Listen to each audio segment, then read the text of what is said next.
beaucoup. Mais maintenant, il veut développer encore l'activité. Il veut, regardez même Aliko Dangote. Il sort encore quelque chose qui dépasse tout l'argent qu'il a. Et donc, lui-même, il cherche encore à obliger de chercher des partenaires, des investisseurs qui peuvent vous aider à aller encore plus fort. Celui qui veut se limiter à une petite structure, il peut se limiter. Mais votre vision, c'est de devenir milliardaire, c'est ça. Dès que vous commencez un peu là, battez-vous comme ça. Que non, je vais décoller là, je vais décoller. Donc, s'il y a une opportunité de financer, et si vous voyez un peu, c'est ça l'idée. Donc, la qualité du projet que je lui présente, il doit simplement dire que non, je vais m'associer ou je vais financer ce projet-là. C'est ça là, vendre. Ce n'est pas un projet que vous montez pour vendre comme ça. Mais c'est votre capacité. Il y a un qui commence déjà par raconter l'historique de ce qu'il veut faire. Et comment Aristote a parlé de ça. Déjà, il y a quelqu'un, et il a bien argumenté. Ah, le monsieur, il est fort en français. Ça fait 3 pages déjà.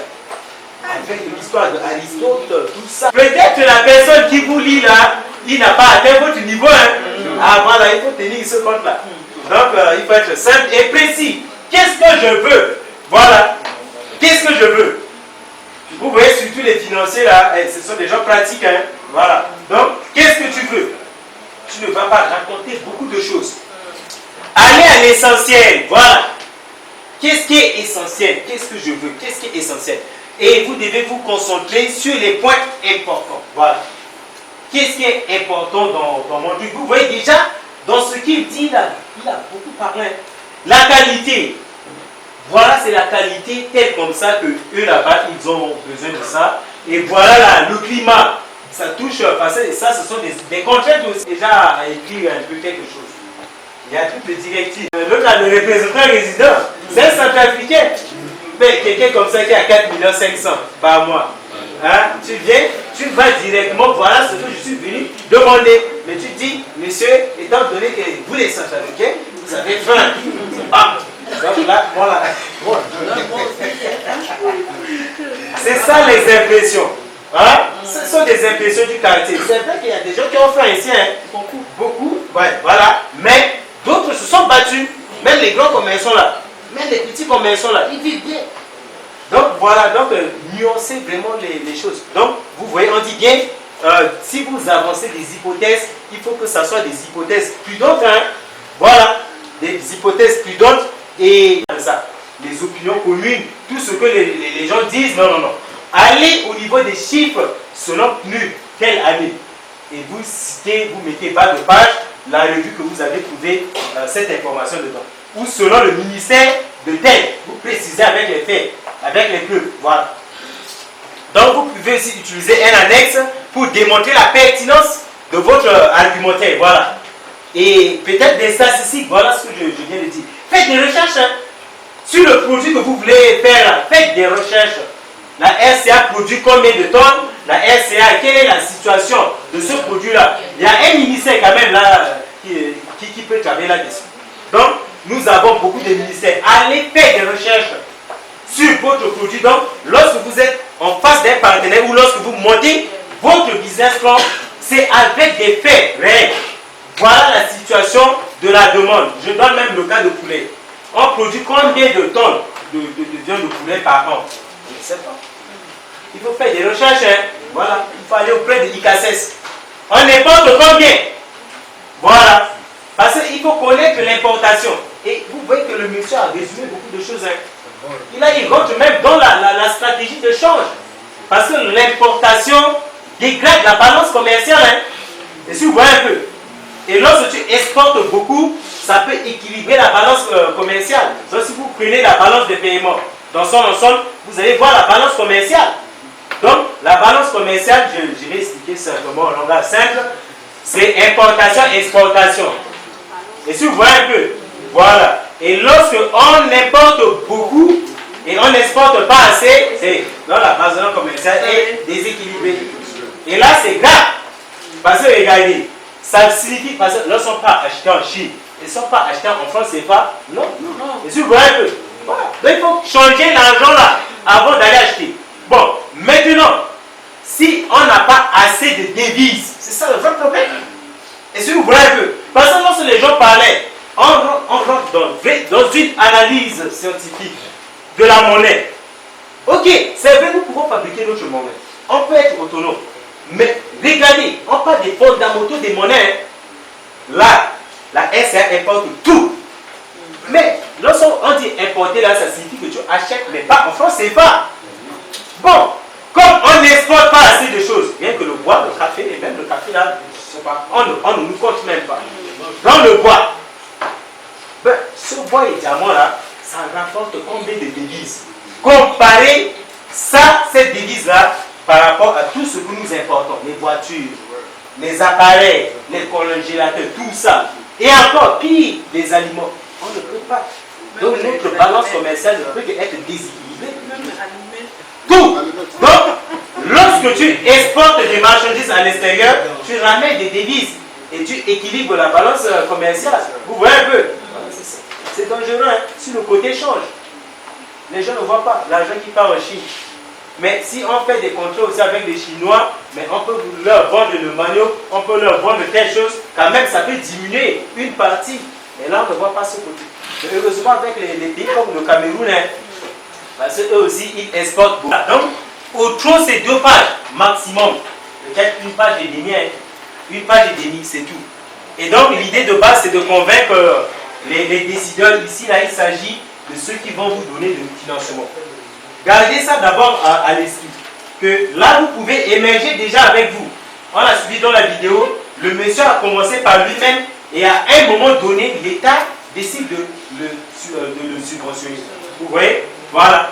Donc à un moment donné, lorsque vous devenez vraiment grand, l'État peut vous subventionner. Mais pour que l'État vous subventionne, il a besoin d'un document. C'est comme ça. D'un document, et c'est ce document-là que vous allez faire ça. Déjà, ceux qui ont déjà photocopié le business plan, commencez par là. Et là, regardez, si vous êtes en face d'un partenaire, ce sont les questions-là que nous avons détaillées ici. Lorsque vous êtes en entretien avec lui, ce sont ces questions-là qu'il vous les pose. Donc, premièrement, quelle est votre prestation? C'est-à-dire, qu'est-ce que vous vendez? Prestation, c'est pour ceux qui font le service. Mais il peut dire quel est votre produit. Voilà. Si notre soeur ici, elle a dit patates, je fais des patates, ok. Quels sont les clients? Voilà, c'est ça. Ça nécessite quoi? L'étude de marché. Voilà, faites l'étude de marché. Vous ne pouvez pas stocker votre produit et dire que non, il y a toujours des gens qui achètent ça. Il y en a. Faites l'étude de marché et passez les communiqués. Et en plus, on est en train de mettre en place le groupe WhatsApp. Hein? C'est pour qu'on fait circuler les numéros WhatsApp là. Filmez ça, mettez sur le groupe WhatsApp de Akaz. On a tel sac comme ça de patates. Un sac c'est tel. Je peux venir vous livrer ça ici à Akaz ici. On peut se retrouver ici. Si vous le voulez. Moi je ne peux qu'accepter pour encourager aussi mes ressortissants. Vous voyez un peu, voilà. On peut faire ça. Et d'ailleurs, pas on peut faire. C'était la vision aussi. Lorsqu'on fait groupe WhatsApp. Ok. Quelqu'un achète. D'ailleurs, il y a une fille qui même commence déjà à vendre. Qui commençait, elle est de deuxième promotion. Elle est partie à Douala, elle était partie à Douala. De là-bas, elle a acheté des ordinateurs. Et déjà sur le groupe, elle a filmé, elle a mis avec des chaussures, des habits. Et déjà là-bas, déjà là, les gens ont commandé déjà avant son arrivée. Donc elle a déjà des clients. Donc voilà aussi l'avantage du côté numérique. Donc lorsqu'on vous pose des questions sur les clients, vous devez. Ça sous-entend que vous avez déjà fait l'étude de marché, c'est ça. Mes clients, les gens qui doivent acheter, mes clients potentiels, c'est d'abord ça, ça, ça. Voilà, ils sont localisés comme ça. Donc dès que je prends mes patates là, automatiquement, je vais les livrer. Je vais les livrer. Et aussi, tu peux donner aussi le goût, l'envie de manger les patates douces. Hein. C'est toi aussi. Dans les patates douces, il y a quoi dedans? Ça ne peut pas être le substitut de manioc. Il y a beaucoup de questions comme ça. Donc vous pouvez faire des recherches et convaincre même des gens et faire la publicité autour de ça. C'est ça. Donc, quelle est l'équipe qui travaille pour vous? Voilà. Vous travaillez avec quelle équipe? Voilà. Si vous dites, oui, je suis là avec mon beau-frère là, et puis avec ma belle-sœur qui travaille avec moi, tout ça, non, ce n'est pas de cette équipe-là qu'on demande. On demande les compétences. Ah, voilà. Vous voyez? Voilà, parce que vous pouvez avoir tout le monde qui n'a jamais fait l'agriculture, qui n'a fait aucune formation dans le côté agricole. Donc là, on sait que ton activité là n'est pas pérenne. C'est ça le danger. Il faut avoir une équipe qui est solide. Même si c'est 4 personnes ou 3, mais au moins ils sont de domaine. Hein. Voilà, ils sont de domaine. Donc là, ils peuvent maîtriser votre produit. Maintenant, quel est le moyen que tu utilises pour produire et également pour vendre? Vous voyez, tel que là-bas, et si tu as prévu déjà des motos ou des tripoteurs, voilà, il faut prévoir ça. Tu peux avoir des tripoteurs, on vend seulement 1,5 million. Tu as le tripoteur, tu peux mettre les patates et aller livrer les clients, pardon. Non, mais c'est facile, non? Au lieu d'acheter une voiture, les pick-up là, c'est quand même cher. Oui. Les pick-up, c'est cher. Donc, commence avec le tripoteur. Parce que de toute façon, tu dois descendre, tu ne peux pas transporter sans pouce. Hein? Non, tu ne peux pas. Et là, si tu payes quelqu'un, si c'est toi qui achètes le carburant, dans ton tripoteur, ça te revient moins cher.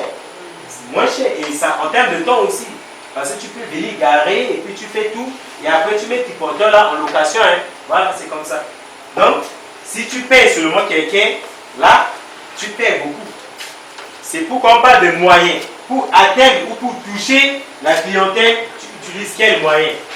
Donc, tu dois déjà réfléchir là-dessus. C'est un bon produit que tu fais. Ça, c'est très bien. Quelle prestation? Et à côté de ton truc, essaie à la concurrence. Mais pour ton cas, là, il n'y a même pas de concurrence. Hein. Voilà. Il n'y a pas. Non, le côté agricole, là, non. Ici, les gens n'ont pas assez mangé. Hein. On n'a pas assez mangé. Parce qu'on n'a pas atteint l'autosuffisance.